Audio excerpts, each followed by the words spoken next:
आज की क्लास में हम देखेंगे फ्रांसीसी क्रांति पर आधारित कुछ प्रश्नों को और उसी के साथ फ्रांसीसी क्रांति के विभिन्न चरणों को पढ़ेंगे।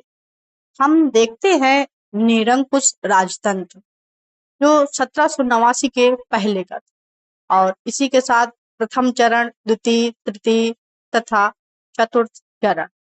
प्रथम चरण में संवैधानिक राजतंत्र जो 1789 से 92 तक था।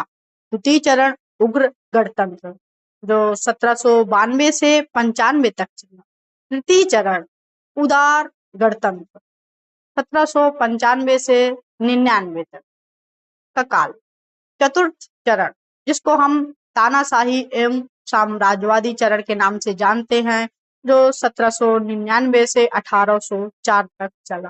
प्रथम चरण, इस चरण में हम देखते हैं कि फ्रांस में राजतंत्र मौजूद था किंतु संविधान बनाकर लुई 16वां की शक्ति को सीमित कर दिया गया जिसे हम संवैधानिक राजतंत्र कहें। इस चरण में बनने वाली कुछ संस्थाएं निम्नलिखित हैं: स्टेट जनरल, राष्ट्रीय सभा, संविधान सभा, लेजिस्लेटिव असेंबली। इसको हम दो समूहों में बांटेंगे। देखेंगे पहला, राजा के बाएं बैठने वाले राजतंत्र के विरोध गणतंत्र के समर्थक और इन्हीं को हम बोलेंगे वामपंथी। तथा दूसरी तरफ राजा के दाहिनी ओर बैठने वाले राजतंत्र के समर्थक दक्षिणपंथी कहलाए। अब हम राजा के बाएं बैठने वालों को दो समूहों में बांटेंगे जिसे हम जीरोदिस्ट जो अपेक्षाकृत कम उग्र थे, जैकोबियन जो अधिक उग्र थे। प्रथम चरण जो संवैधानिक राजतंत्र है। अब हम द्वितीय चरण को देखते हैं। इस चरण में लुई 16वां की हत्या करके फ्रांस को गणतंत्र घोषित किया गया।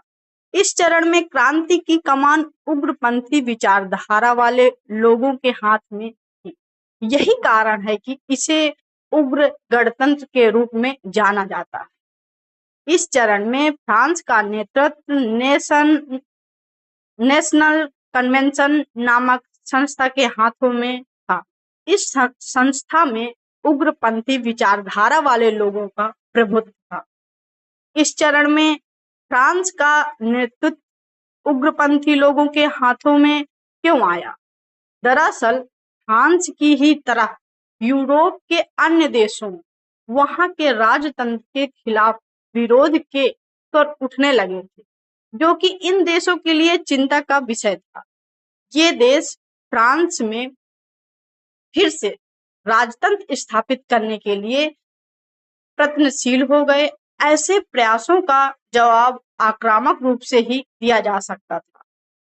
इसीलिए हम द्वितीय चरण को उग्र गणतंत्र के नाम से जानते हैं। तृतीय चरण में देखते हैं कि पिछले चरणों की ही भांति फ्रांस गणतंत्र था किंतु फ्रांस की कमान अब कुछ उदार लोगों के हाथों में। इस चरण में फ्रांस का नेतृत्व 5 डायरेक्टरों का एक निकाय जिसे हम डायरेक्टरी व्यवस्था कहेंगे वो कर रहा था। डायरेक्टरी व्यवस्था बाह्य आक्रमणों से सुरक्षा में विफल रही तथा इस व्यवस्था में फ्रांस को अत्यधिक भ्रष्टाचार व आर्थिक संकटों का सामना करना पड़ा। अब हम देखेंगे चतुर्थ चरण। इस चरण में नेपोलियन ने डायरेक्टरी व्यवस्था का अंत करके फ्रांस की कमान अपने हाथों में ले ली। इस चरण में जो चतुर्थ चरण है, फ्रांस का नेतृत्व करने वाली संस्था काउंसुलेट व्यवस्था थी। इस व्यवस्था के अंतर्गत संपूर्ण फ्रांस की कमान 3 काउंसिलों के हाथों में थी जिनमें से नेपोलियन प्रथम काउंसिल था।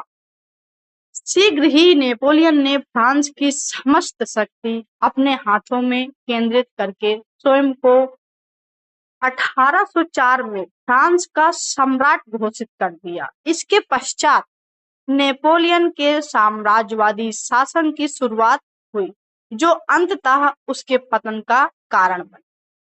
हम देखेंगे अब आगे नेपोलियन का उत्थान।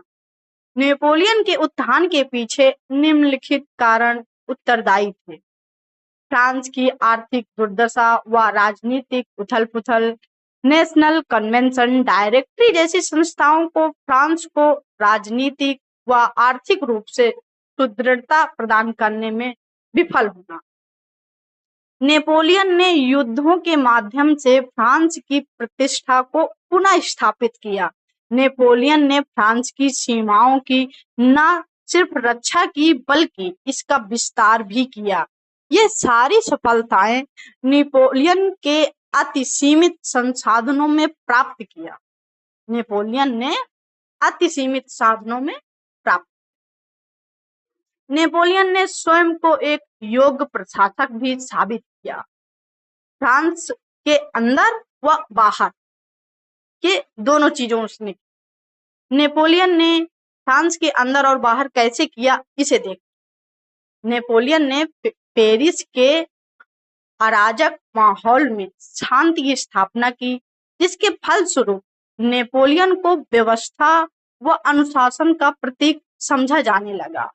इटली के विभिन्न प्रदेशों के अधिग्रहण के बाद नेपोलियन ने जिस दक्षता से वहां की प्रशासनिक व आर्थिक व्यवस्था को सुदृढ़ बनाया, वह भी अत्यधिक प्रशंसनीय थी।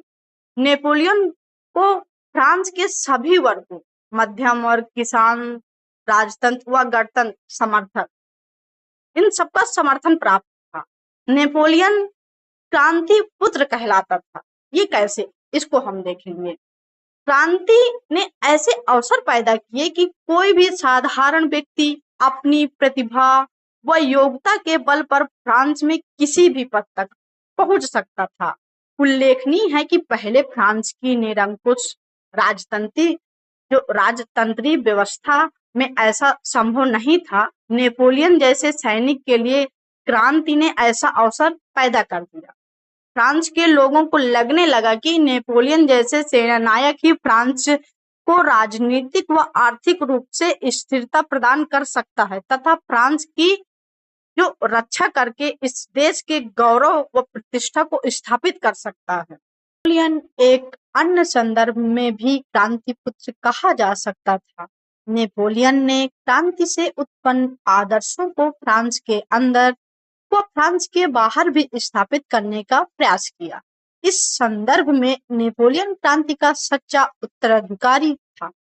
उपर्युक्त तमाम तर्कों के आधार पर हम यह कह सकते हैं कि फ्रांसीसी क्रांति ने वह तमाम अवसर व परिस्थितियां पैदा की जिसमें नेपोलियन जैसे व्यक्ति का उत्थान हुआ। इसलिए हम कहेंगे कि नेपोलियन सच्चा क्रांति पुत्र था।